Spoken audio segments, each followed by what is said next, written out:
Hello, welcome to another edition of Shoot the Defense. I'm your host, Stel, and I'm joined this morning, we're doing a morning show by the two Steves. Let's bring in Steve Eyre first. How you doing, Steve? Morning, Stel. You okay? Yeah, all good, mate. Yourself? Same, yeah, all good. Yeah, well, at least Manchester isn't in tier 4. No. But obviously, we do genuinely feel the pain of the country. We know it's either hopefully going to subside, or we've all got to come together. Even though we all support different football teams, there's a bit of rivalry with accents and heritage. But I think we've all got to come together and share the pain, and then hopefully ease through it and enjoy better times. Are we ever going to get out of this situation? Honestly. I don't know, and I've spoke to you, heard you before, with stronger opinions than me on it. It seems to be getting worse before it gets better. Not sure everybody across the country toes the line completely. There's a lot of grey at the moment, but, and there's obviously been some pandemic tragedy, so it's worrying. I don't really know what the way forward is still. What do you think? Mate, I don't know. I've got a friend who messaged me this morning, and every now and again we message each other just to see how we're doing, as you do with a friend. And she goes, "Yeah, I've got COVID." I'm like, Jesus, honestly. And the thing is, when someone says I've got COVID, the immediate reaction is to be stunned about it, because you're worried about their healthcare, you're worried about their lives, you're worried about everything. And okay, granted, the recovery rate for people under 70 is very, very high. And I get it, but that doesn't mean that you've got to be complacent about it. When people say stay home for fuck's sake. Honestly, you don't need to go to your next door neighbor's house. You don't need to have friends around. You don't need to go visiting people for 2 weeks. Yeah. If everyone in this country stayed at home for 2 weeks, we won't have this problem. We wouldn't have this problem. We'd have the problem, but it wouldn't be as huge as what it is. But unfortunately, we as humans are selfish. Yeah, we don't follow rules, we don't follow regulations, and that's just humans in general. And it's not just the UK; it's throughout the world. But whatever, I could go off on one again, and I don't want to do that because, Anyway, Steve, aka Luke Shaw, you're back. How you doing? I'm good, man. I'm good. I'm growing the hair out just because he shaved his. So I'm trying to get as far away as possible from it. Well, he's playing well so far, I guess. Oh, fuck! I need to shave my hair then. You've been well though, yeah? Yeah, I'm keeping well. Just trying to avoid watching Arsenal play. Oh dear. Yeah. Because, you know what? It's so sad you said that, because that was the first match I was going to go into. More than happy to. Go for it. Okay. Everton 2, Arsenal 1. Arsenal have 1 win in their last 10 games. Now, when you think about it, in fact, when you hear this, it's not difficult to believe. But at the same time, this is Arsenal Football Club, Steve. And as much as we can joke about it, as much as we can poke fun at Arsenal Fan TV and the wonderful content they keep providing every time there's a defeat, the fact is, Arsenal are in serious trouble right now. It's not, we'll weather the storm. This is far worse than what it is. Yeah, and it's a deep-rooted problem, and it's not. I mean, if you want to oversimplify it, the players just aren't doing the job on the pitch. Whichever 11 you pick, without it sounding arrogant as an Arsenal fan, you'd like to think that whatever 11 players Arsenal put out, they would be able to do a job of sorts. Unfortunately, that hasn't been the case. You've seen elements of almost a sort of overly defensive tactics from Arteta, but we're still not playing well defensively. He's tried to move away from the back three system that worked last season at the back end, and it just isn't working at all. The players don't know how to play the ball into the final third, other than Saka. And when you start to look at things like that you then look at, well, we've got about 8 centre-backs who are all distinctively average. Our only creative midfielder isn't in the squad. I still personally believe we sold the club's best goalkeeper in the summer to Aston Villa. I don't see where the solution is. And I think it's only going to get worse, especially with the model that we've got in terms of the transfers, because we're now in bed with agents. Whereas before, and don't get me wrong, I know he got his fair share of transfers wrong, But Wenger would never sign a player if he didn't like the agent because of the harmony of the club. And I think whereas now we've sort of foregoed that, and we've got rid of the scouting network, and we're over reliant on agents, and they don't care about the club; they care about their players. And I think the fans are the ones who are going to suffer for it. And in terms of turning the corner or seeing anything come to fruition, at this moment in time, I generally can't see how we're going to turn it around. Like, what player is going to make a difference? So yeah, happy start. Well, we'll put it this way, Steve. I've heard so many Arsenal fans saying Mesut Ozil should get an opportunity. He should be brought back into the fold. But the thing is, let's face facts here. Number one, he won't because of the comments that he made about the Chinese, and obviously the Chinese are heavy investors in Arsenal Football Club.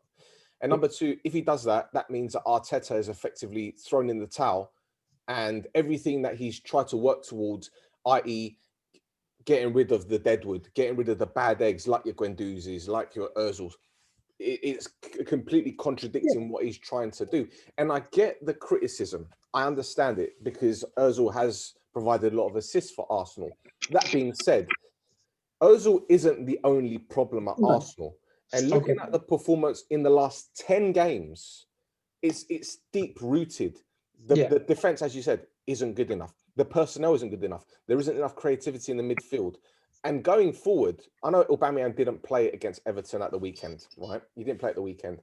But at the same time, when you've got Nketiah, when you've got Lacazette, when you've got Nicolas Pepe, you're expecting more from them. But it's almost as if they were completely out of ideas.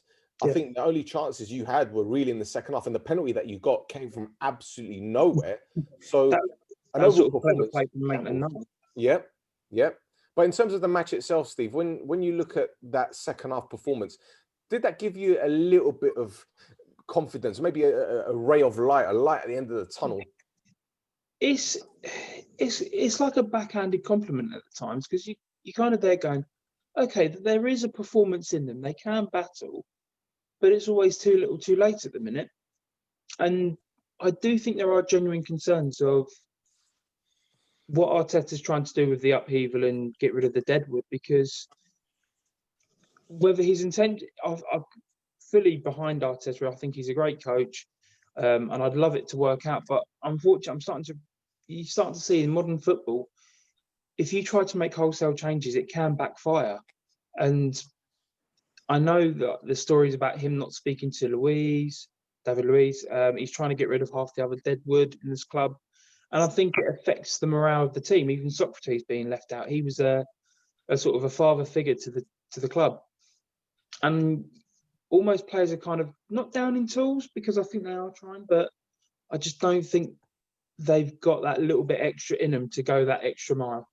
When you looked at when Arteta first took over last season, you were seeing players put an absolute shift in. They were covering every blade of grass, hunting impacts, whereas now they're always 5 yards away from the ball. They're never quite there. And the lack of concentration defensively is just, if I was in the change room, I would probably throw a few left hooks, because it's not acceptable. That's an old school mentality, but it's so infuriating to watch when you know these players are of talent, but the massive lapse of concentration. It's so infuriating. Will we turn a corner?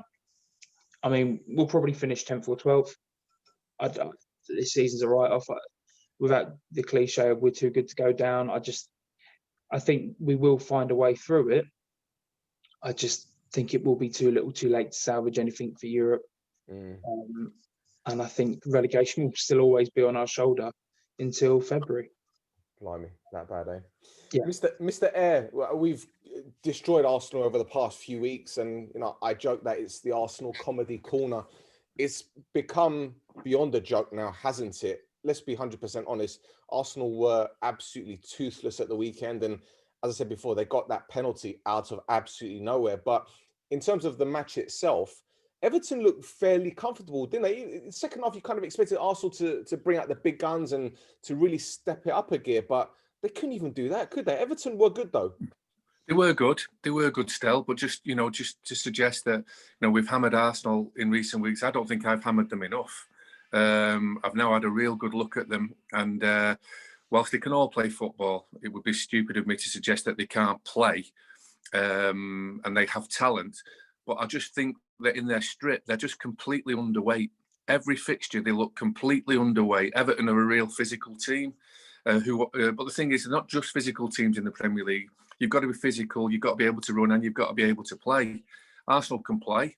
Presumably, they run and they cover the distances via the data, but they're just completely underweight. Rob Holding, David Luiz, Saka, even the headliners, Lacazette, Aubameyang, they're underweight.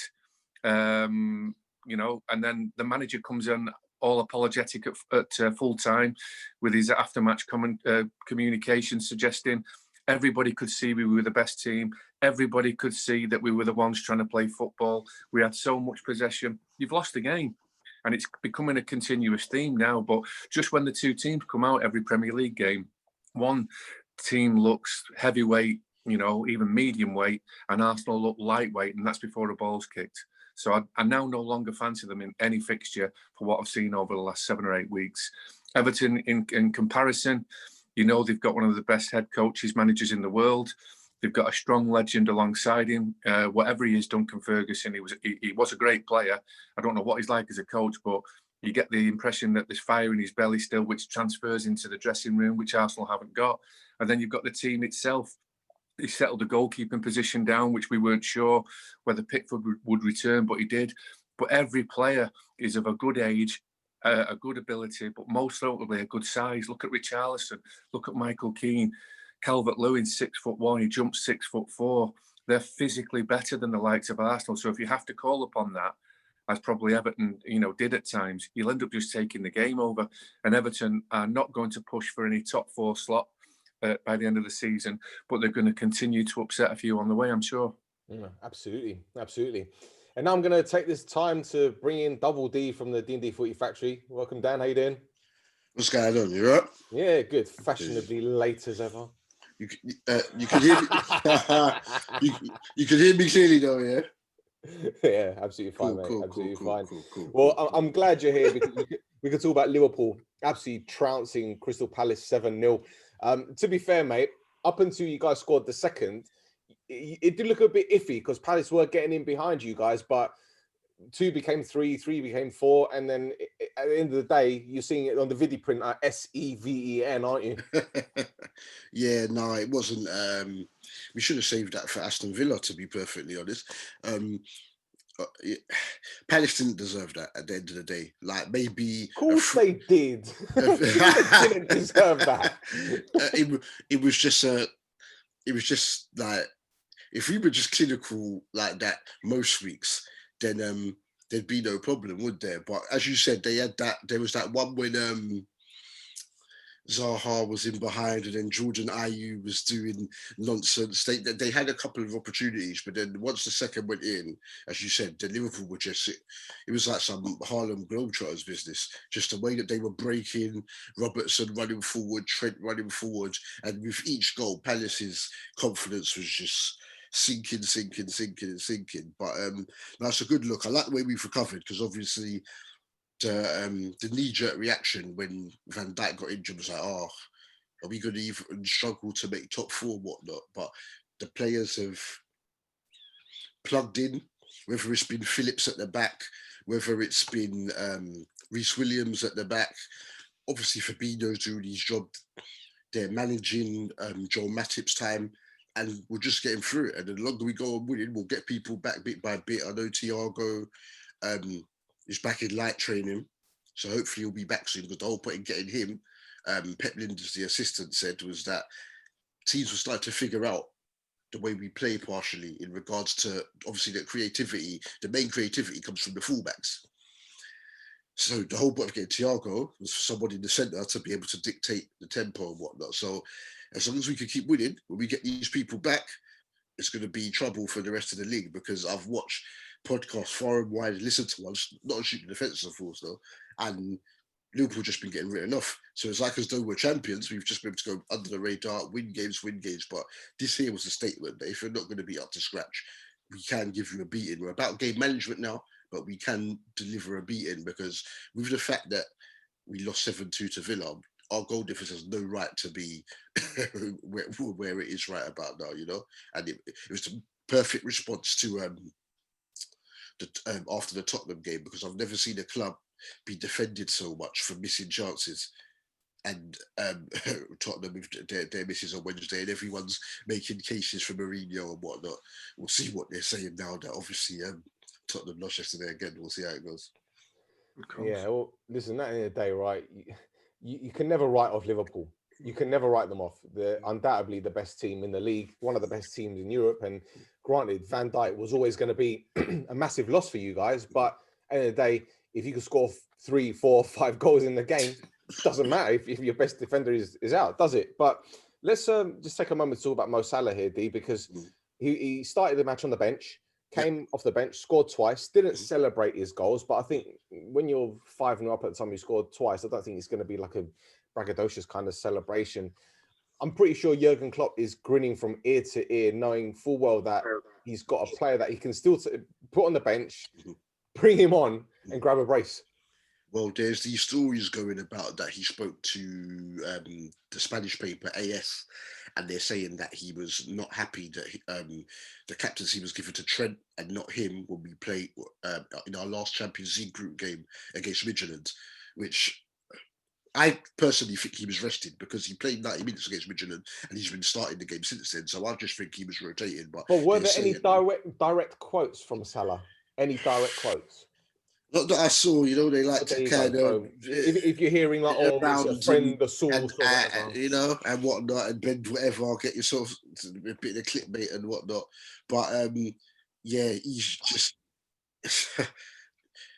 I just want Jota back, because then when we just start pulling it around and everyone's getting rested, then it's going to be really interesting in regards to obviously what we could do, because obviously Jota come in and I didn't think he would be able to settle that quickly scoring goals for fun, but the thing I'm most happy about is Firmino back doing his thing, because he does so much. He starts to press, links the play up, so with him scoring as well, then it's not giving that many teams an opportunity to even beat us, because then you're just going to have goals coming from all over. But what was important about this is that because we won full week rest until the next match against West Brom, I believe it is, then we got Newcastle, then after that Southampton, and the fixtures are nicely spaced out. So as long as the players can get a good rest in, gives us more chance of winning all the games and continue. Just got to keep winning and stay up there, because other teams will drop points. Yeah, absolutely. And we saw give yourself that little cushion. That's right. And we saw midweek City dropping points, but City got a very good result away from home against Southampton. Southampton gave Arsenal a run for their money the other day. But in all fairness, City were quite wasteful in front of goal, weren't they? Yeah, they were, as they were against West Brom midweek. Still, we gave Slaven Bilic before his exit, you know, all the credit for getting a draw. But Sam Johnston was amazing, and City could have scored 6. De Bruyne and Sterling could have scored 4 each the week before at the Etihad. So they're still creating. There's obviously something missing, which we've discussed. But it's great when you hammer a football team, when you score lots of goals and everybody's the goals are spread and everyone's having lots of fun. But equally, you can galvanise a training ground and a set of supporters, but certainly a coaching team when you go to one of the form teams in the Premier League, away from home, a long way away in terms of travel, and just win 1-0 narrowly. It means probably wasn't backs to the wall, but it was a full shift by everybody, no passengers, lots of defending to do to protect the clean sheet, and obviously get the vital goal from Sterling, who does actually tend to score in bundles. So I'm hoping this will be the start of a good festive period for him. So yeah, like I say, it's party time when you can win 4 and 5-0 and everybody's back slapping and high-fiving. But sometimes when you win 1-0, it's a proper shake of the hand. You look into a teammate's eyes and you just think, yeah, that's a job really well done. And I think City will draw strength from that performance and result, even though the scoreline could have been more. 1-0's more than enough at the moment, the way Southampton are playing. Oh, 100%. And I know Danny Ings went off injured. Going to be a big loss for them. But I want to talk about Bernardo Silva here, because on Wednesday night, we were asking, well, what's happened to him? Why hasn't he been playing? And here he comes. Started at the weekend against Southampton, had a very, very good game and gave Romeo a lot of problems, because I saw Romeo trying to track him a few times, couldn't get anywhere near him.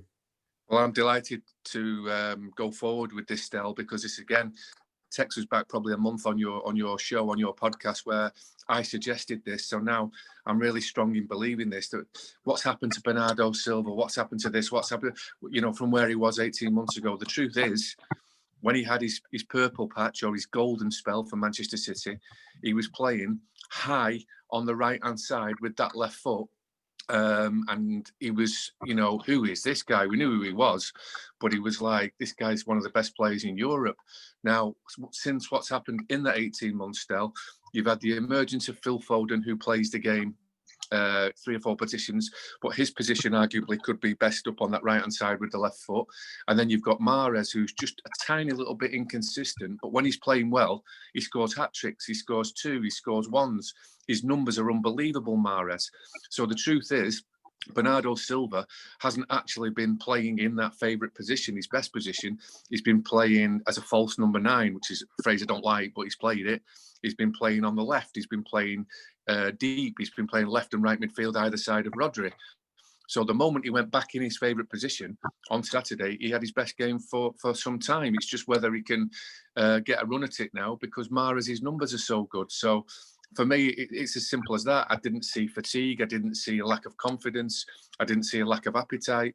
It was just that when he was playing different roles for Manchester City, it's not his best role or his favourite role, but we saw at Southampton what it was.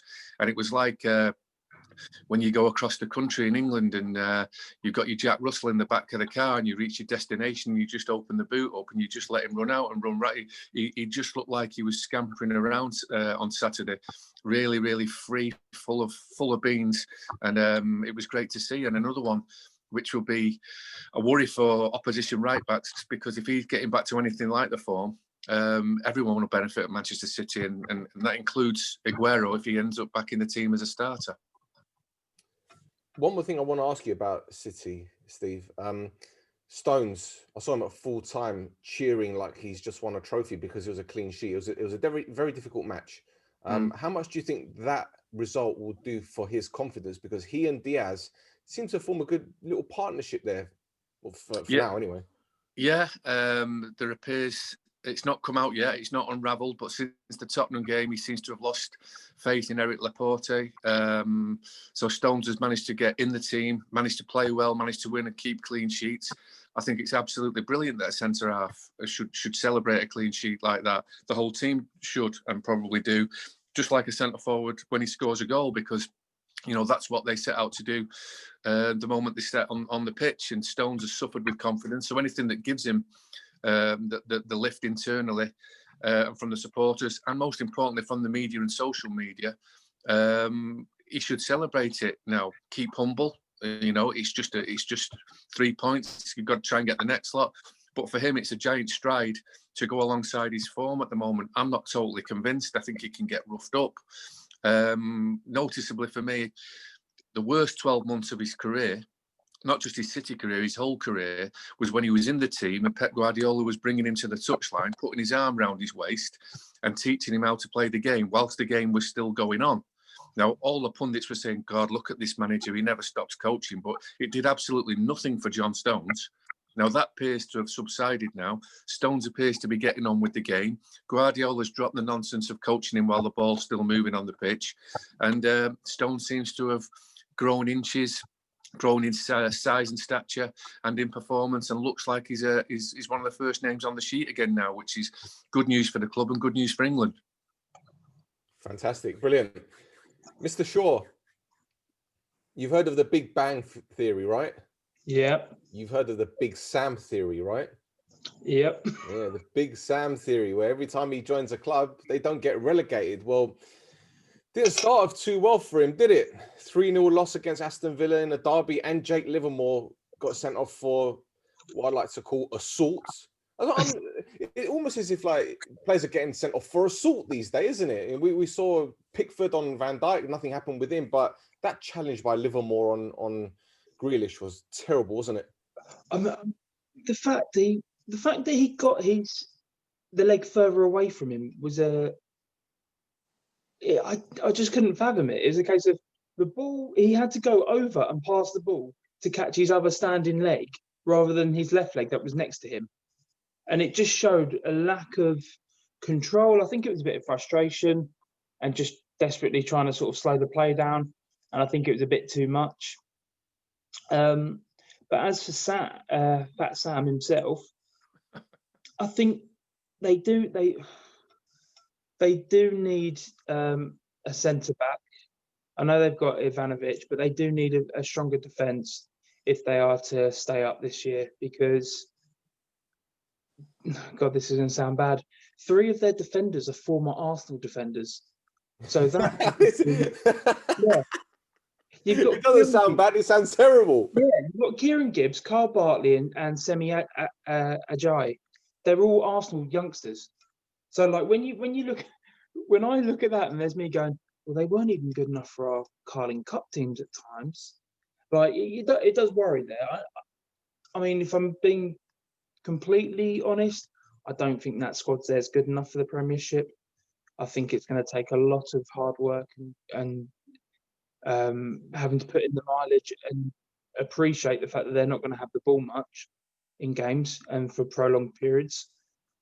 If Sam can get the best out of them for it, I think fair play to him, but I just don't see what talent there is going to be game changers. I know they've got Pereira and they've got Diaganga.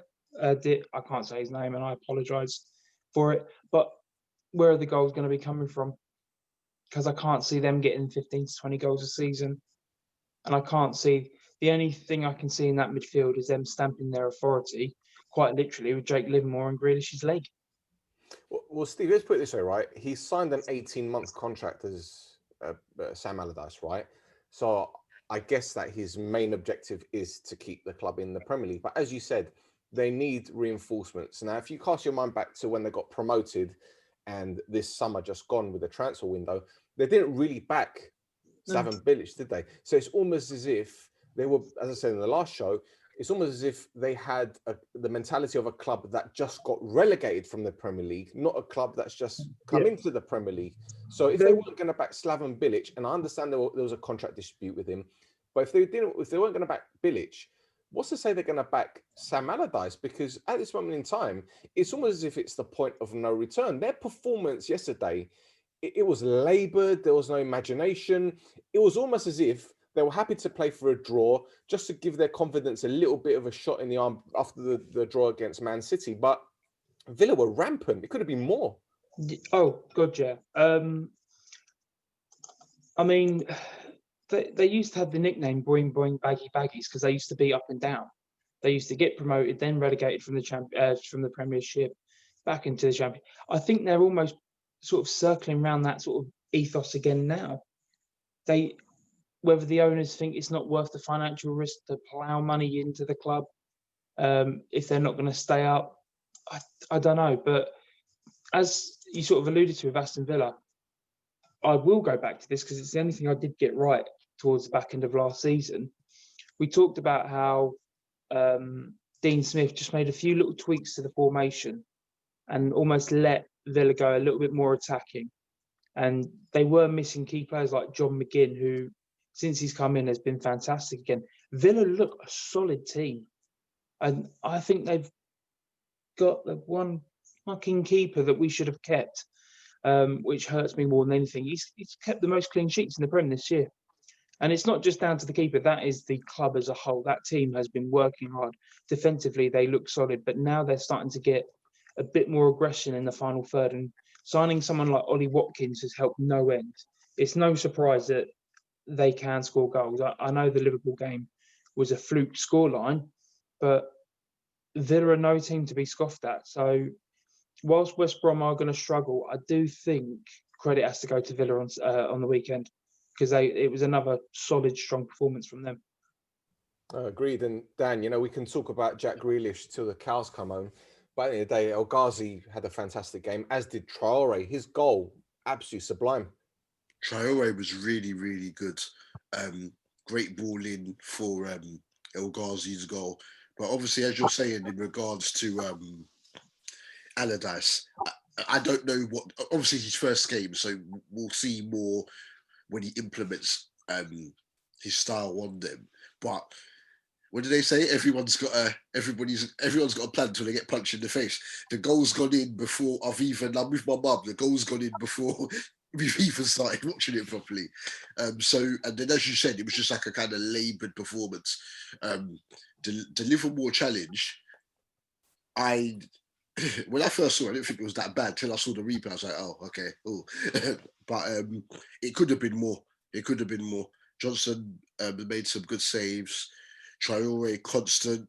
El Ghazi got us. And the thing as well, when the season started, in regards to the team that they had, that obviously because of how well Ross Barkley's been playing, El Ghazi and Traore came late anyway because he was a signing, were not in the team. So it just goes to show now that if they've got any injuries, suspensions or whatever, they can just plug people in and do a thing. And you have to give Smith ratings. Even back from them being in the Championship, he's tried to more or less, as they say, play football the right way. But as you said, they're aggressive now. They can mix it up a bit.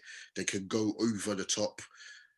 Watkins' movement, he takes people out of the game. So even when he's not scoring, he's affecting the game.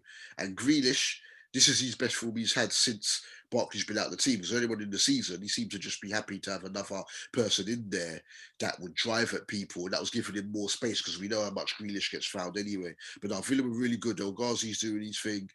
Traore's doing his thing. And they are like, you will have to earn your 3 points against them. It's going to be no walkover. And you have to give him these Smith ratings for how quickly he's turned it around, because last season they stayed up by the skin of their teeth. But I think that was the plan, though, wasn't it? Consolidate your place in the Premier League and then build on that. For it, yeah. And the way that they're playing at the moment is very similar to how Brentford played under Dean Smith. Very swashbuckling, but solid as well defensively, and the midfield with Luiz in the middle, he's phenomenal. Yeah, so go ahead, Steve.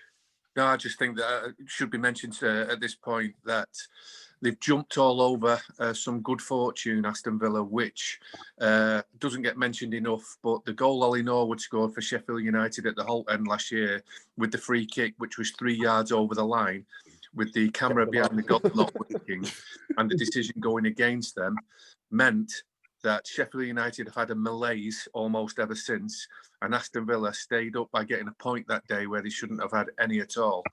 So I think that Dean Smith, whilst he won't be keen to talk about it now because it's all about the here and now and the future, that moment will go down in folklore at that football club as better than any tactic, better than any player. But that broken camera in the stanchion at Aston Villa at the Holt End that stopped Ollie Norwood's goal counting has changed the fortunes of Aston Villa. And you get the feeling that Dean Smith and John Terry, the moment they stayed up and did that sing-song in the dressing room, the next day they said, we've got away with one here, gone to see the owners and said, we need a new goalkeeper, we need a new centre-forward, and we need someone else to take the ball, which was Ross Barkley, before he got injured, to give Jack Grealish less players marking him. And they've got their recruitment right this summer for the first time in about 10 years, and good luck to them. But if it wasn't for that decision that went wrong, they'd be in the Championship. Well, this is it. It's fine margins, isn't it? And one little mistake or one little turning point can really switch your fortunes. And I think going back to Arsenal quickly, because I don't really want to talk about them too much, maybe that's what it's going to take for them to bounce back, a little bit of fortune or something just to change things, because right now they've got nothing at the moment. Go to the lads. Dan, talk to me, Dan. I'm scared to think it and go, yeah, I thought we just got one goal. Because we were saying it when Aubameyang wasn't scoring. We're like, now that he's got the penalty, he's got a goal under his belt, he's going to be fine. And then he got a little calf niggle, which that worries me as well, to be honest. I was going to go back to Villa quickly, though. Go ahead. Mainly for the other Steve being City in that. Do you think City might use the buyback on Douglas Luiz? Definitely. No. Although Fernandinho won't play 42 games anymore, let's say he plays half as captain. So there's 23 games. Rodri seems to like, and Gundogan he clearly loves. Phil Foden, although different player, I don't think that that he's doing brilliant at Aston Villa, but I don't think Douglas Luiz would come back and get in our teams. Maybe not just yet. No, I don't. I think he's in the right spot, and I think there's better talented players. The way City play, let's have it right.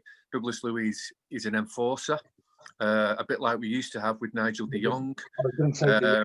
And when we had Nigel de Jong, the opposition had just as much possession as us, and we needed someone like him to get the ball back for us mostly to get the game in our favour.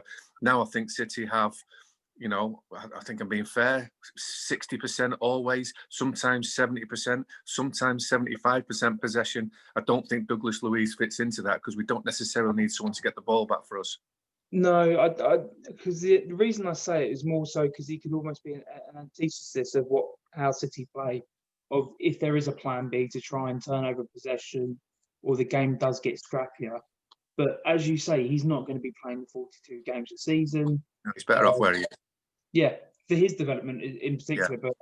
But sort of that leads on to the second question of, do City need a type of player like that, almost as a backup rather than a squad rotation? Again, for the lad's got to not want to be the backup, so he's got to say, no, I'm better off trying to get in the top 12 with Aston Villa. I play every week and I'm well thought of, and my career can catapult. It would stall at Manchester City. So the lad would need to say, I think anyway, and what we need to do, we need to, because still young men, obviously Phil Foden, but Rodri's younger than people think. We need to develop him into becoming a bit more of an enforcer for us. And we need to keep Douglas Luiz where he is. He wouldn't get in our team. Yeah, that's fair. Dubul Dee, Leicester beat Spurs 2-0. 2 defeats on the bounce for Spurs. And for the second time in a row, Jose Mourinho believed the better team lost. Now, I'm not trying to be funny, but I caught the second half of that game. Yeah. And I saw nothing, absolutely nothing to back up Mourinho's claims that Spurs were the better team. They lacked ideas. Harry Kane looked absolutely knackered. Defensively, Spurs were a mess. Yep. And before we even talk about that overall performance, Serge Aurier, a defender who I've been saying for God knows how long, this guy is erratic, he's clumsy, he isn't a defender. What was he thinking? Jesus Christ. Though I thought Leicester were asking more questions than Tottenham were, the game would have probably finished goalless if it wasn't for that moment of absolute stupidity. I didn't even notice it in the normal play, and then when obviously I had a look at it, I thought, what's he done? That's a penalty. So silly. And the worst thing about it is that we know he's got that in him, but he's been very reliable recently, so I don't know where that came from. But worst time to concede a goal right at the end of the first half. But look, we all know Tottenham had the better chances against Liverpool, but let's be realistic. With all the shots Liverpool had, they were shooting straight at Lloris. All it took was one or two of those shots to be put to the left or right of Hugo Lloris. The game would have been done in the first half before Bergwijn's having any chance or whatever. Yesterday, they showed nothing. So I don't know what he is talking about. As you said, Kane looked knackered. And even when Bell came on, at first he looked like he was going to get into it, and then they just went out.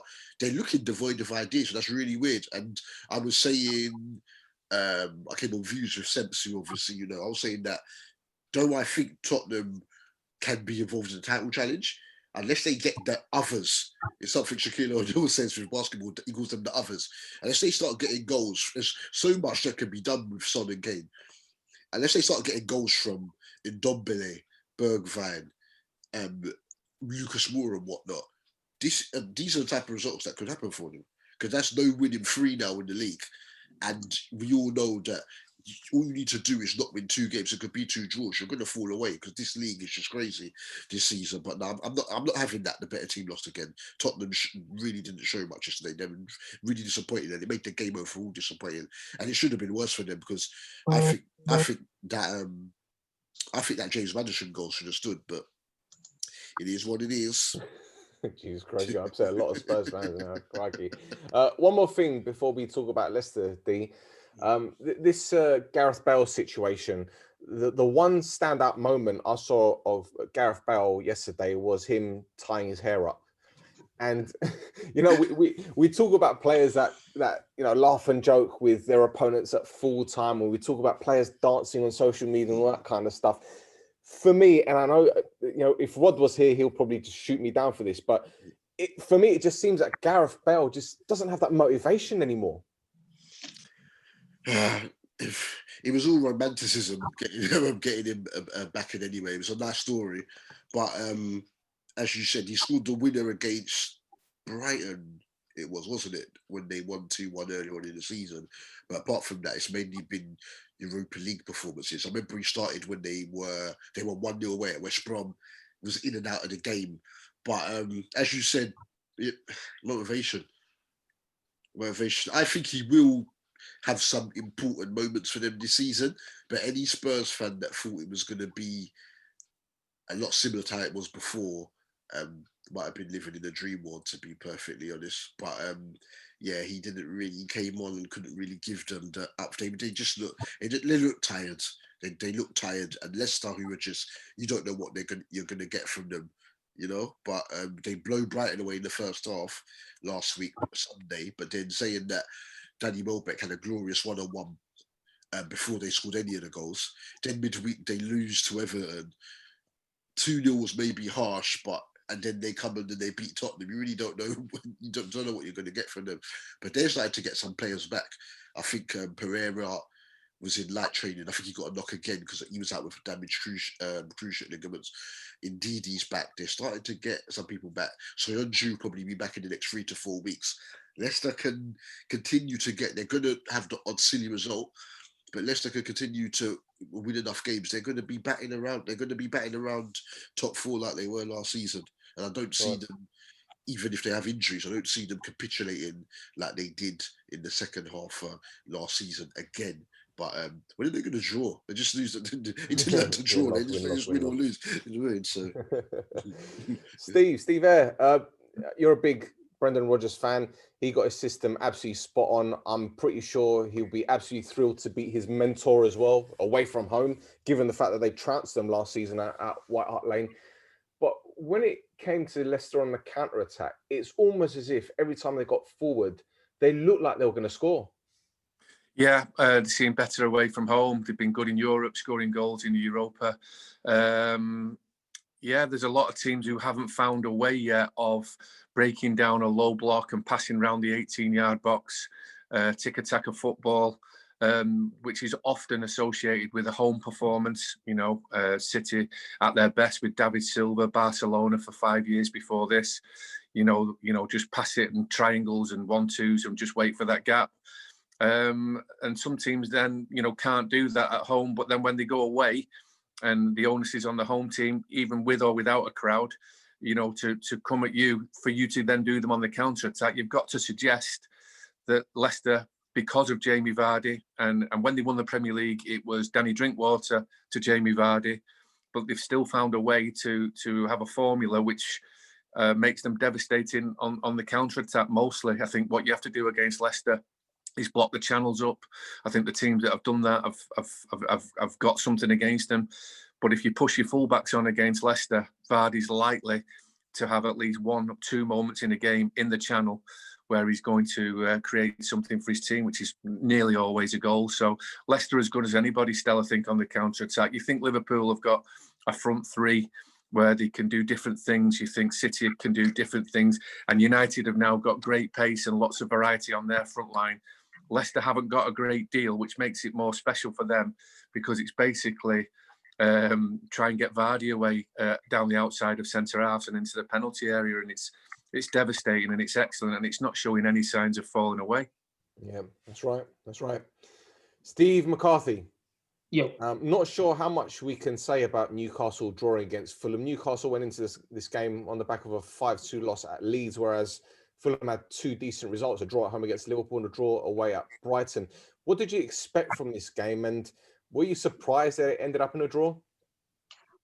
No, not in the slightest. I think, and I can understand it, obviously with the result Newcastle had the previous game, they would look to set themselves up a bit more defensively and just try and get the point. I think Fulham are playing better under Scott Parker, but against teams that want to sort of... it's very rare that Fulham will come up against a team that will be more defensive than them throughout the season. So it was kind of like, who's going to make the first move or who's going to be the most aggressive? And it just didn't. I mean, I heard that there was paint drying that was more entertaining in this game, and that's no disrespect to the fans who did have to watch it. But I think at the end of the day, it was a good point for both sides. You know, Steve Bruce is desperate to get the points on the board for Newcastle, and he has to be pragmatic with them. Especially if you get off the back of a trouncing, you'll take a point after a heavy defeat, just so you can start to build the morale up, sort of build up the system again, because it would almost be like one step forward, two steps back, being dropped by 2. And as for Fulham, I think they're another side who, you know, they've got a good set of players, but whether it's good enough for the Premier League, I think a lot is going to be put on the back of Scott Parker and his managerial experience, which is going to be a massive test for him. But to be fair, mate, if any Fulham fan looked at the fixture calendar and saw that they had Liverpool at home, Brighton away, and Newcastle away just before Christmas, they'd have taken 3 points. Oh, surely. God, yeah, massively. And sort of it harks back to sort of the form that Fulham have had of, you know, I don't want to say overperformed, because I think they've been well organised in the games, but you know, I do think it's one of them, as you say, they would have taken 3 points at the beginning of that, and it's not necessarily, although it at times might have felt like 2 points dropped from this game, it's an extra point for them to sort of keep them in the fight for the Premier League to stay up this season. I think they're better than West Brom. I think they're better than Sheffield United, because unfortunately, and Steve mentioned this about the goal that never was, that's had with Villa and Sheffield United last season, that's had such a negative effect on Sheffield United. It'll be a struggle for them to stay up. So Fulham realistically have only got to have to fight it out over one relegation spot to avoid. Yeah. And I think that improves their chances tenfold. Absolutely. Well, Steve Eyre, sorry, Mr. McCarthy mentioned Sheffield United. They got a draw against Brighton away from home with 10 men. Now, on one side, I could say, well, you know, that's not good for Sheffield United because obviously they were a goal up.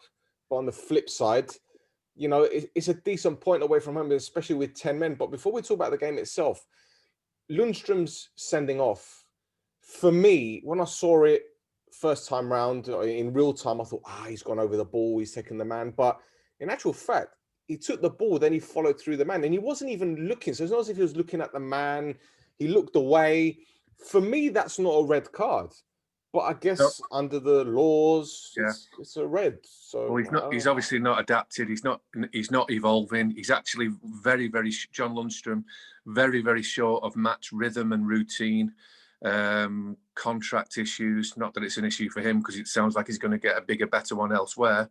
But he's not in that temperament state of mind, which is in a good place. Neither are the team. First of all, the club outlook. You look at the bottom of every division in the world, I call them relegation symptoms, and something different happens every week which stops your team winning. A last-minute goal against, a hammering, a penalty against you, a sending off. Sheffield United have got all the symptoms that go with a bottom team, which is a lazy-ish comment, but they just don't. Those struggles don't seem to happen to the top teams. So once you're in that, again, I use the same words, like a malaise that you can't shift. These symptoms just keep occurring. So I'm never surprised now that Sheffield United don't win. They'll either lose or draw. They'll lose agonisingly, and they'll have trauma in the game, which will happen, like sending offs. John Lundstrom put in a tackle, and I still say it was a tackle, not a foul, that you used to do. You used to have 10 or 12 times in training. You'd do 2 yourself. You'd have 2 done to you. And then on a match day, you would get away with that because you were probably brought up by your coach and your father to play fairly, play hard, go for the ball, and if you impose yourself on your opponent. And I think that's what he did in that moment, going for the ball first, and his follow through. And he's a big lad now, John. He's got a big profile. Once you go to ground, you're always running the risk of catching the eye of the referee and the cameras of the VAR, whatever, and being cautioned or red carded. And you nailed it there, Stel. It was a 2020 incident which would have been ignored in 1990. But we're not in the past. So in the eyes of the law, it wasn't great. But in terms of old-fashioned, what fans want to, this is why fans, first of all, you're seeing beautiful pitches, everything's pristine, you're getting all these posh refereeing decisions. You can sit down now, but you can't stand up. And you used to be able to see your team get stuck in, and you'd even get a lift off the opposition getting stuck into your team, because you would go, oh, God, well, we're in for one today, and it would arouse you. Now everything is pristine, everything is posh, everything is borderline soft, and the rules have changed. And in that moment, he has not been a benefactor, and he'll now spend more time over the Christmas period in the training ground, training on his own, away from the team, because he'll be suspended. So I think he can be unfortunate, but it just goes hand in hand with what's happening at Sheffield United, of what I've classed as relegation symptoms, and it'll be something else in the next couple of games, I'm sure. But very quickly on that challenge again, Steve, for me, that was a traditional 50-50. That encapsulates what a 50-50 challenge is. Now, when you see that kind of challenge made, he wins the ball, okay, he follows through and then gets sent off. Does that effectively put players off going in for challenges in 50-50s? Because I've seen it so many times where you're thinking, you can make that challenge, but then they decide, they literally last second, they decide not to make that challenge. I'm thinking, for crying out loud, why haven't you done it? But then when you see what's happened in that game, players are just like, well, what's the point? Because if I win the ball, I'm going to follow through because of the momentum or whatever, and that's it, you're off. And yes, and what you're going to see, Stel, I think Leicester City are the first team to actually sneak towards this now by being comfortable playing James Maddison in centre midfield. You no longer need a big, powerful enforcer that used to tackle the life out of the opposition, because you can't tackle anymore. You can possibly get away with one borderline, then you're yellow carded, and then you're on eggshells, then you're red, then you're off, and then you're out for 3 games. So I think it will actually increase the talent in the middle of the pitch for these top teams, because there's so little tackling that goes on. Then you may as well play a footballer in there. There's no point playing a tackler in there, because if you do, like yesterday, I know you'll probably come to it, Calvin Phillips has waited 16 years as a Leeds schoolboy, youth and first team player to play 90 minutes at Old Trafford. But he gets brought off at half time because the manager thinks he might get a yellow card because he doesn't trust what's going on in the game and the referee.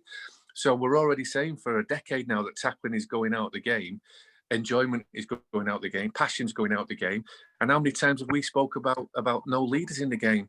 Well, if it's going to continue to bend, the rules are going to continue to bend for fairness, stroke, softness, then actually skill and technique will improve, because better players will play in the middle of the pitch.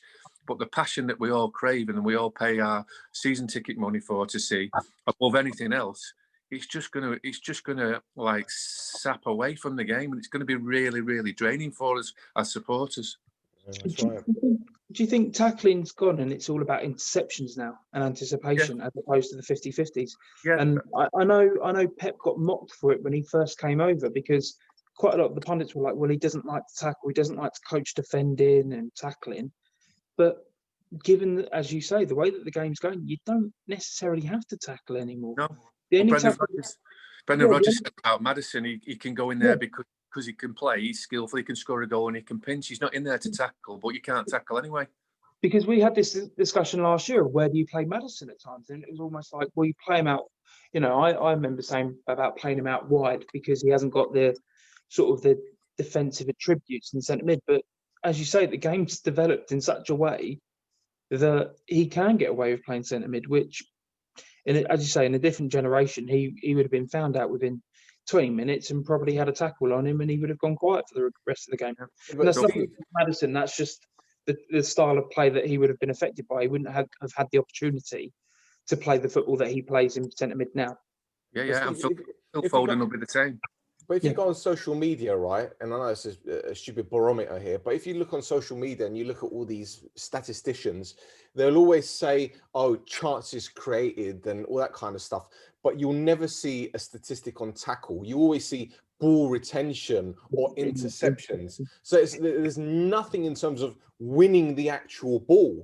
There's nothing there to say he physically won the ball. It's all about ball retention, turnovers. That's another one. The basketball term. Sorry, Dan, I know you're a basketball fan, but you know this is football. This is football, and you know people are going to be watching this saying, "Oh, you're just like Roy Keane. You're archaic. You're this and that." Well, you've got to win the ball. You've got to win the ball. I'm sorry, I'm going to go on sort of a mini rant here, just because you touched upon it there about statisticians. Stats has and analytics in the game has developed tenfold. You've seen it how from, you know, I say the archaic era of to what it is now. It has progressed and undoubtedly has improved footballers. The problem is too many people are over reliant on statistics, and statistics can be manipulated to however you want. I know a non-league lad that when he was getting looked at for a trial, he'd just play a 5-yard pass forward because he knows from a statistics perspective, if he played a short pass forward, the scout's going to go, oh, he's got a 90% completion rate, all forward passes, even if it's just a 5-yard, 10-yard pass forward, because that's sometimes what they're boiled down to with the basic stats. You see it with, I think even Mourinho said it about, I think it was an indirect dig at Harry Winks. You can have players with 90% pass completion rate, but it's the player with the 60, 70% that's going to get you that assist with the through ball that cuts up the defence. So whilst your completion percentages might be lower, you still need that element of risk to it. And sometimes it can hinder football development because you're so sort of worried about your stats and your pass completion rates. Well, what's that? What about the end product? What about that moment where you do break down a defence, you do open them up with a through ball, and the chance is created there? And harping on with the tackling bit, what even constitutes as a tackle anymore? Because is a tackle a 50-50 shoulder to shoulder and you win the ball off them? Or is it a actual slide tackle? Is it because we are moving away from the art of tackling to the point of interception. I find it harder to explain to people nowadays what a tackle is, because if I explain it, they'll go, well, that's a foul.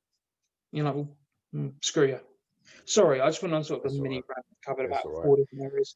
I thought it was brilliant yesterday with Jimmy Floyd Hasselbank, who's enjoying his time on the TV. He makes the most of his minutes, and he's suggesting that United can't be title contenders because they've only had 45% possession, and Leeds had more. Leeds had more.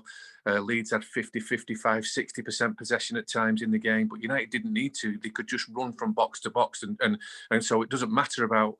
But I just thought Roy Keane put him away with a brilliant one-liner and said, Jimmy, the score's pretty important too, remember.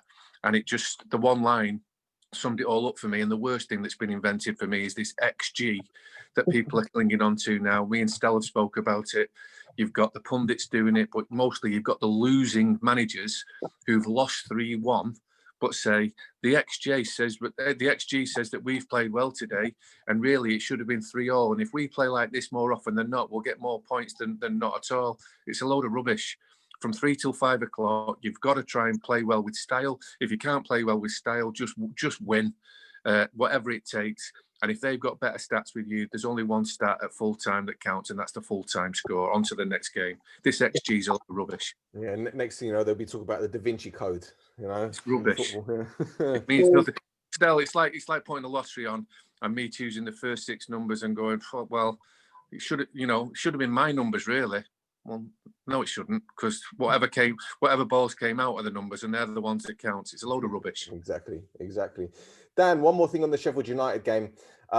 Brighton got an equaliser near the end through Danny Welbeck. Granted, the marking was shocking, but I'm pretty sure Chris Wilder will be quite upbeat about his team's performance, especially with 10 men. Okay, I know they could have lost it at the end because Mope had a great chance. It was Jahanbakhsh, wasn't it? That hit the bar. Yeah. They had the chance at the end. But he's got to take some happiness out of that result, out of that performance. The players don't look like they've down tools. They're putting in a shift, and granted, their lapse in concentration costs them. But if they keep playing like this, and especially against United, granted, defensively they were a bit ropey. If they can tighten it up a little bit at the back, I think they'll be fine. Personally, it's getting too many games are going now that they're not winning. But if anyone's watched their games from even the start of the season, they've not really been what I'd say maybe atrocious in any match. They started the season off, they got beaten by Wolves by 2 early goals.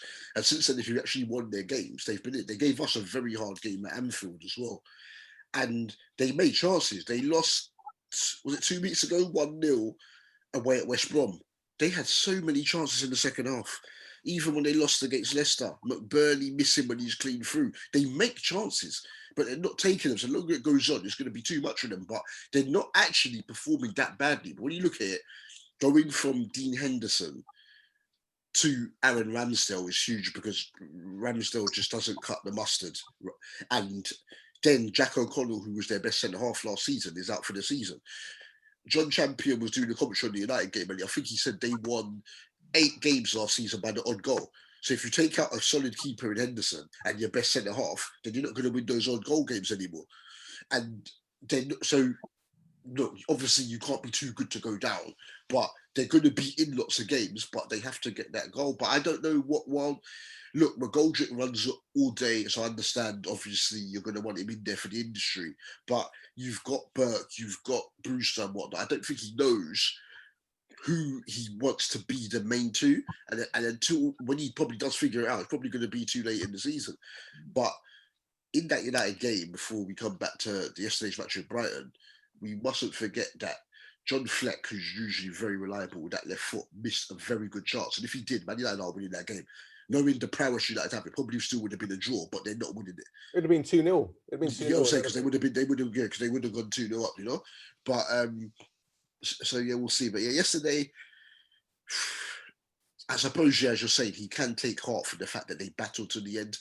But though they had one less player, they'll be very annoyed that they weren't able to hold on, because once they get that first win, it's going to do wonders for the dressing room, and then we'll see what they can do, if they can, where else that they can pick up points. But what, 14 games now, the longer it goes on, even if they do hit that run, it might become too late in the season for them to be able to stay up. Yeah, and Berger's out till March, I think. So yeah. I was going to say, just to jump on Dan's comment there, he sort of alluded to it. Aaron Ramsdale's a downgrade from Henderson. So I'm just looking at their summer signings. Have they actually brought enough players in to add to quality to the squad? Because with Sanderberg being out, that is a killer for him. Yeah, he was a core player for him, and he was a game changer. Yeah. O'Connell being injured has not helped, because he suited the system very well. Yeah. Ryan Brewster, I want to know who handles Liverpool's transfers, because for how much money they got for him, selling him to Sheffield United, that's a testament.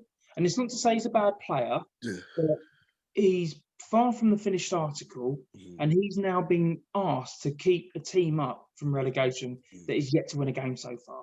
All right, Sir Michael Edwards. Steve, I think you need to also ask who's doing Sheffield United's recruitment, not Liverpool, because I want to say this to you as well. I want to say this, Steve. They've sold Ramsdale for £1 million.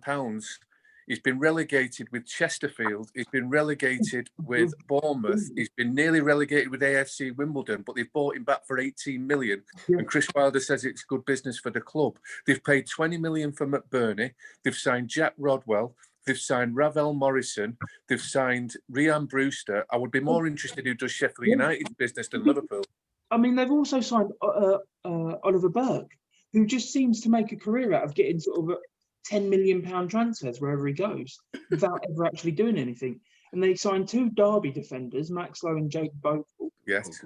And you kind of like, are you wanting to stay up? Because Derby weren't exactly known for their solid defensive attributes. Steve, it wouldn't be unfair to suggest that Sheffield United have paid £16 million more than they should have done for every player. Work it out. I am not messing around. They have paid £17 million more for every player. I need to know who these players' agents are and if they're linked with the club in some capacity. You tend to see it, don't you? You tend to see it quite frequently these days. Look, all I'm going to say is it happens at a lot of clubs because somehow we've got Willian. It's not Pizziari, is it? Who's the I don't know, but this is a wider problem. This is a wider problem in football now. In terms of recruitment, sometimes you see clubs in bed with the agents just to get names in and to get. You're getting into the point now. Look at Wolves and Mendes. We've spoken about it on numerous occasions. But Wolves' situation is worked brilliantly for them so far, but it's going to come a point where they're going to start buying duds into that system, or Santos is going to move on to a bigger club, and he's going to take half of those players with him. And who owns Sheffield United anyway? It's aren't they part owned by Arabs as well? That's what I was thinking, because I remember there was a cutaway in the crowd in one of their games, and they said that was the owner. There was a bunch of there was a couple of Arabs, Saudi on the left side. Oh, Saudi, there you go. Yeah. It means in the ground. So yeah, because they've got a bit of money, but Steve has hit that on the head in regards to the recruitment, because you looked at it. But this is the thing, because they did well last season, they were probably thinking, okay, just a few more additions to make the squad thicker, they'll be all right. But the best players all played in League One. The best players all played in League One. Baldock, Edna Stevens, Ollie Norwood, Billy Sharp, Jack O'Connell. The best players all played in League One. Yeah. The £22 million, the £20 million, the £18 million is £17 million too much for each one. Well, it just goes to show how well Steve Bruce has done with that squad. Hey, still don't stop. I'm just saying, he spent his money wisely, hasn't he? You're going to rub some people out the right way. Well, listen, he spent better than Benitez, hasn't he? But people won't talk about that.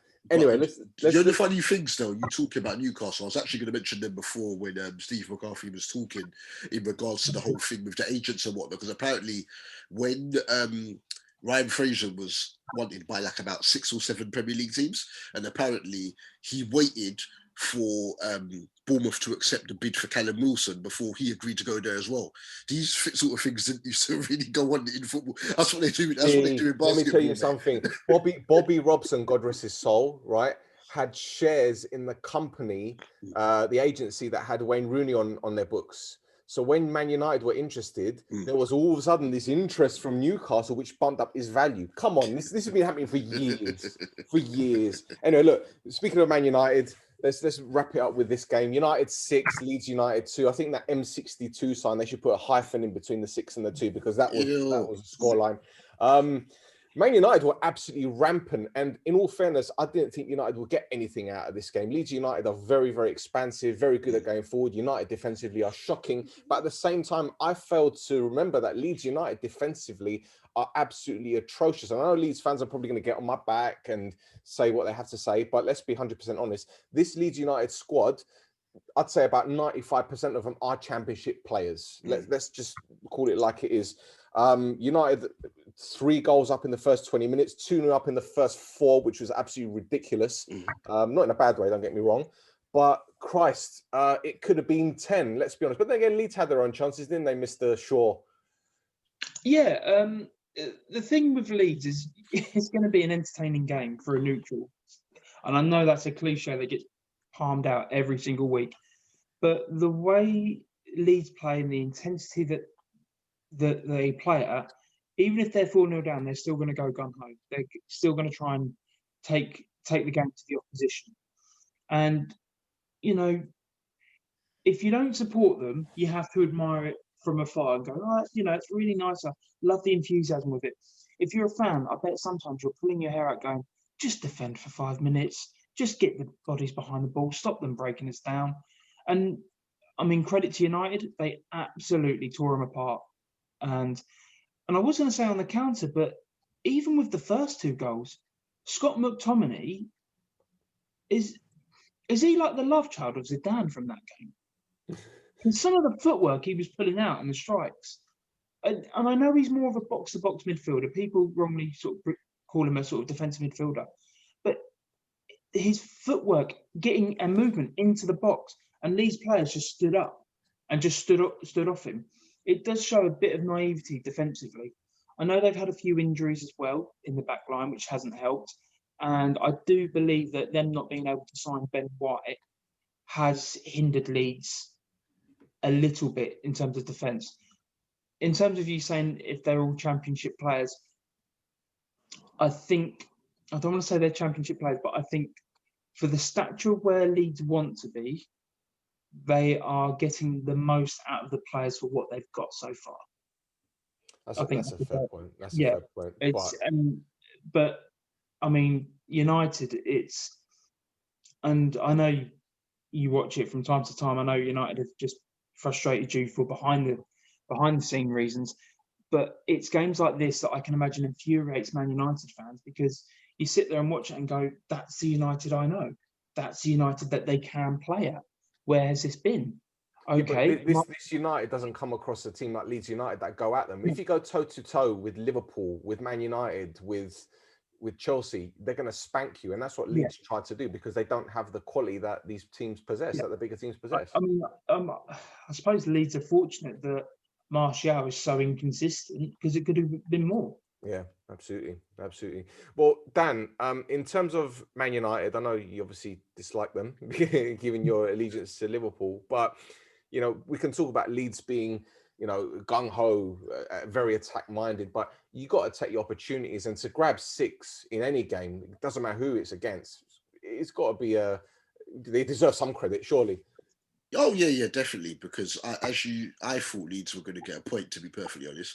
Because I thought the way that Leeds play and they set up, I thought that they close space and when defending and attack space when attacking, and when going forward, and cause United some problems. But I after the second goal win, I was like, what the hell is this one?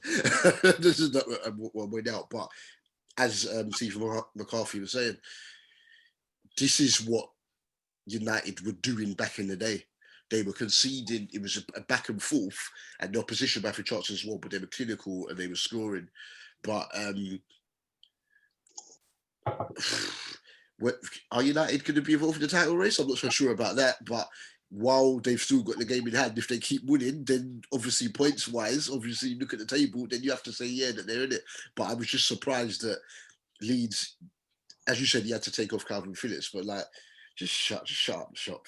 But they did have possession. They could have scored a couple times themselves. But United were rampant. They were rampant, and they have sent a message there, because people would have been thinking Leeds could cause them problems. So at the end of the day, yesterday, because Leeds allowed them to, was more type of team structure, attacking it from all areas. McTominay making these runs and that, because some of United's other wins, mainly the away wins, it's been like individual talent that's brought them through. But yesterday they kind of got things going. They showed, if you do give us space, we can kill you. So it will be interesting. Yeah, but Dan, you mentioned United could they be title contenders? Look, I'm okay. I'll be the first to admit that I can be a glass half full and a glass half empty kind of guy, and I'm going on the half glass empty at the moment, because granted, while scoring 6 is fantastic, while winning in such emphatic fashion is brilliant, let's not make any mistake about it. Leeds had chances themselves. They had to make a fantastic save from point blank range. They had a couple in the first half. At 6-2, they had another chance. So it could have been a 6-5 or a 6-6.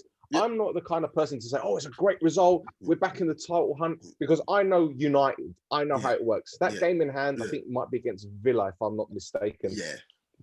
Lose or draw that one, immediately it's like, oh my goodness, the season is back to where it was before. Granted, they've done remarkably well to get out of the bottom half of the table, to be in contention for challenging. But I'm a realist, and I know that defensively, while United are great going forward and can cut teams apart on the counter attack, there's always that lack of concentration, the ball watching, the basic mistakes that you're not supposed to see from a top level team, which is why I believe that, granted, there was a fantastic result and the run of form has been brilliant, I'm still not convinced that this team can challenge for the title, honestly. But as it stands, I don't think that for the long run they have. I'm just saying that for now, the way it stands, because they're continuing to win. If they just say the game they have just played next week and they did beat Villa, then they'd only be 2 points behind Liverpool. That's what I'm just saying. That now you have to obviously put them in it, but I don't think no way. I think, and then because as you said, they can just go and just have some random result that I mean out of nowhere. Like United could actually lose to anybody in the league, and whereas like you look at Liverpool, for instance, and obviously they got hammered by Villa, but you're more like, okay, they might only lose to this team, that team, or that team, but United could actually lose to anyone. But and though obviously it was embarrassing the way they went out of the Champions League, well, let's do these things for now. So not really much really that the board can say to him. Yeah, he's not asleep at the wheel at the moment. He's not asleep at the wheel. But yeah, Leeds had chances. Right, Steve, I know you're itching to talk about Marcelo Bielsa. I don't really know where to begin with this one, because they said before they were waiting 16 years for this fixture. Obviously, it's a very important one for Leeds United fans. We know about the rivalry between the two clubs. Blimey, it came to the point where they took off Calvin Phillips, they brought in Stewart to man mark Bruno Fernandes, and that didn't make any difference at all. Okay, I know Leeds were wasteful, but Christ, we said this last week. Defensively, they're all over the place, and Bielsa doesn't have a plan B. Is it time for us to turn around and say, well, great, we saw Kevin Keegan with the entertainers, and Leeds United are deemed as the next entertainers, but if you cannot keep clean sheets and you're conceding goals left, right, and centre, you're going to get these results, aren't you? Absolutely. First of all, I think it's amazing that you, Stel, and the guys there are actually making reference to the Premier League table and what comes next and what points and games in hand, because notably Scott McTominay and Ole Gunnar Solskjaer suggested yesterday they don't look at the table at this time of year, but thankfully Roy Keane suggested that was a load of rubbish. So it's great to hear you guys talking about the league table, because everybody looks at it. I think everybody as a football fan makes reference to Sir Alex Ferguson, whether we like Manchester United or not, as the benchmark of good practice. And when I look back, I've been thinking this morning, Stel, I was up early and I was thinking of the games that Manchester United won and the success. He never had to explain himself, but at times he played John O'Shea in centre midfield. Often he would play Ji-Sung Park in different games. He would always try and find a place for Darren Fletcher in a sort of game. I think he used to play Paul Scholes tucked in on the left-hand side of midfield on the wing away at Goodison Park. I remember him playing Phil Neville in the middle to man Mark Vieira once. Absolutely right, Stel. So my point being, I think not only in football but in life, you play to your strengths and you try and hide your weaknesses. Now, there's no doubt about it. Leeds United are playing to their strengths, but not hiding their weaknesses. They get done with set plays almost every week. They're absolutely wide open, and it seems like a load of young men that want to outrun you. The best thing that's happened in the last 7 days, I think, is Ole Gunnar Solskjaer and Frank Lampard have basically outed Leeds and said, you know, if you've got some runners in your club, you need to play a couple of your runners. You need to make sure your match Leeds is running, or actually do more running than them to win. And if you do that, we're confident we'll win the game. And that's what Solskjaer did yesterday. He put some runners in there as opposed to some heavy in possession players. And I do think, just a quick mention for Fernandes, it was the least he'd been on the ball, but the monitor of him, his heat map, the way he was running off the ball, leaving space for McTominay to have the game of his life. Fernandes probably doesn't get a mention for that this morning, but I'm happy to suggest that he was crucial. He's always crucial on the ball. He still got 2 goals, but he was running the Leeds markers all around Old Trafford yesterday to open the centre circle up for McTominay to absolutely charge through. So Leeds United, I'm not convinced by them. I know the Bielsa's getting this coaching guru, coaching legend. I think he even got nominated to be the coach of the year. Is that right? Yeah. Well, does that mean that Daniel Farke is halfway towards doing it as well then for next year, because he's 5 points clear at the top of the championship? So that's what Bielsa did last year to earn the right to be nominated for coach of the year. He won the championship. So Daniel Farke must be the same in 5 months' time, the way it's going. And I just don't think that whilst I'm not ever going to discredit what he's done previously, and including last season, but when I just see a guy with no attempt to learn the English language, I can't imagine what team talks are like. Training sessions are supposed to be high energy, but if you can't speak the English language, and then a match day, you sat on an ice box with a hot brew staring down at the floor, and then you're relying for all your comms via an interpreter, leaving a game wide open at Old Trafford. If I was the goalkeeper or the centre halves, no wonder you can't defend if you're going to open a game up like that. So whilst they're not hiding weaknesses, I can't give Leeds full my full respect, Stel. Whilst everyone's suggesting it's very, very refreshing the way they play the game. Yeah, they've opened it up for a better team to actually run riot, and that's what Man United did yesterday. And through gritted teeth, well done to them. The thing is that I've heard many people say, Bielsa shouldn't change his ways. He should stick to what he's got because, it's, it's exciting for the neutral, as excuse me, as Steve said. But at the end of the day, it's a results business, right? Yeah, but Stel, does Ronnie O'Sullivan go for the red and the black every time, or does he sometimes push the ball back behind the yellow and the green? You can't play a game. You can't play a game of football like that. And get plaudits for it and get results and expect to get full respect from it. The game, whether we like it or not, is about attacking and defending. It's as simple as that. I know there's three, sometimes more lines, but there's defence, midfield and attack. And if you just all out attack and all out running forward, now granted to these Leeds young players, they are as good at running back as they are at running forward. But eventually, there'll be fatigue. They've not got a big squad. And they've managed to score 2 goals at Old Trafford and probably could have scored 4, but well done to them. But United could have got 12. So it doesn't get my respect, not at all. Just to harp on with this one, because I must admit, I love the way that Bielsa sets up. I find it interesting, but I don't find it the be all and end all, if that makes sense. So when you hear coaches like Pep and quite a few other managers say they base their style on Bielsa's, is that not the key point there? They base it. They don't copy it. They base it because they evolve it.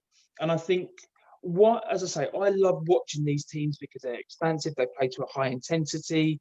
It's an entertaining one, but they lack the pragmatic element. And I don't just mean in the game. I mean across the season. Like they burn out by February, March every year. You see, the reason they didn't get promoted first time round was because they burnt out and they collapsed. Last year, they managed just to get over the hurdle. I think the fitness levels were a little bit higher. And then this year, again, they've taken it to teams. Don't get me wrong, it's been back and forth. But if you haven't got the quality, and some of that is down to coaching defensively, some of that is down to the actual players and their attributes. If you haven't got that, you're always going to be on the end of hiding. And that was evident yesterday. Do you think a lot of these players fell to the occasion, though? Because obviously, as I said before, no? No, because that, despite however we want to say it, of 16 years, playing in Old Trafford, Leeds and United, unfortunately, given the current state of the world, that wasn't playing at Old Trafford. That wasn't this hostile atmosphere of the Reds v Whites, the War of the Roses, as it were. That wasn't there. You might have had is Manchester still in Tier 3? So I appreciate my ignorance here. Is it? Yeah. So no fans would have been at that game. So no atmosphere. No, we've been waiting for this for 16 years. Let's get stuck in, but that gravitas was missing, and I can't see players getting lost in a moment because they're effectively playing glorified training matches. Whilst there are no fans in the ground, it is glorified training matches. You can't replicate the scenarios that you would have had with a full stadium of fans cheering you on. So I as much as I like these, I can't think that's a good enough reason for them not to perform. No, it's very much boom or bust with them, and I'd be interested because I've seen it before. The first round of games up to Christmas is one thing, and they've earned the right. I mean, it was boom last week against Newcastle, and it went their way against a fatiguing Newcastle team, and it was bust yesterday against Manchester United. But if they slide down the table, I'll be interested if they get to 4th or 5th from bottom at any point, and all of a sudden then you're starting to go to games thinking, "Ooh, we'll take a point here." I think the second round of games are often different to the first, and I think Leeds, on the crest of a wave of a championship, I've gone into the Premier League and thought we'll try our philosophy, our identity up to New Year's Day, and then the second round of games we'll see where we are. So good luck to that. But if they go all season the same way, wide open, they're going to slide down the table and not go up it, in my opinion. That's a fair point. Dan, in closing, do Leeds United need to reinforce defensively? Because I'm not trying to be funny here, mate, but it looked as if a few of their players didn't not just didn't have the quality, but it's almost as if the mentality wasn't there. I don't know. Again, as I said before, maybe it was the occasion, maybe it was just in awe of their opponents, even though that really shouldn't matter because they've played other top quality Premier League players. Yeah, do you know what I mean? But we saw against Liverpool how open Leeds were and how they got picked apart. So I don't know whether it's a defensive issue. I don't know whether it's a quality issue. There could be a lot of factors that contributed to Leeds' terrible performance defensively yesterday. But again, going forward, they're creating opportunities. So I don't think they've got a problem in that respect. No, exactly. They create opportunities, and that's at the end of the day how he wants them to play. But they signed Diego Llorente. He's not started a Premier League game for them yet. Robin Koch is injured at the moment. So it's so Luke Ayling, who's your right back that would bomb on, he's playing centre half. So I think, they'll get another defender in January. But I don't see them changing too much unless, as Steve Eyre said, they end up going just sitting just outside the relegation places. It might slightly change it in the second part of the season. But otherwise, I don't see them changing anything. I'm changing too much, rather. I think they're still going to go out, and if they create chances, they're going to look at that, as being the way. Well, look, I think the saving grace at the moment is that defensively, most Premier League teams aren't solid. So you're going to get 4 or 5 opportunities. And I think Leeds had, 18 shots, if not more, yesterday. Yeah. So, again, they were creating, they were being adventurous.